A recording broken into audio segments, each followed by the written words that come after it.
विजय अंचल युव समाज माँ बहन मनकर विजय मोर विजय केवल नहीं से आमर जेन कर्तव्य जेन संस्कार आम भक्त आज्ञा पाइछू लोक मनकर हक लगी लड़ाई लड़वाटा तांकर सेवा करवाटा से प्रयास आमर गला 15 बरस है ये अंचल रे चली आसी और आगे भी से प्रयास जारी रहा। आज सत्य भवानीपटना निर्वाचन मंडली रे जीतिकिना देखेदेला धर्मर विजय होचे और मुझे आशा करुँ समस्ते मत साथ देवे आशीर्वाद देवे आगे भी केन हिसाब से आम लोक मन के प्रत्येक सुखे दुखे ठिया उठमु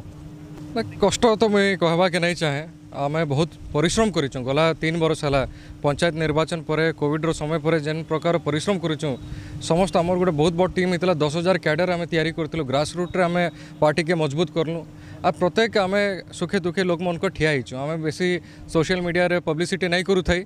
आ निर्वाचन समय जब बीजेपी और बीजेडी हेवी वेट मैंने प्रचार करी गले तेबे जानले जे केन प्रकार आम परिश्रम करूँ और कांग्रेस के मजबूत अच्छे भवानीपटना निर्वाचन मंडली रे मुझे आगे भी आपण मन के कहूली जे मुझे बहुत मार्जिन रे जितबी आपण देखबे नहीं जे हेटा ही है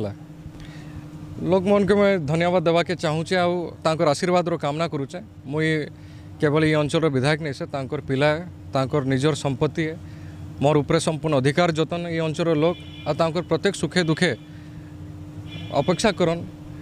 उम्मीद रखन मोरनु कि मुझे आसिकिना तांकर लगी ठिया हेबी आर ये अंचल प्रत्येक मान सम्मान और तांकर हक लगी लड़ाई लड़बी।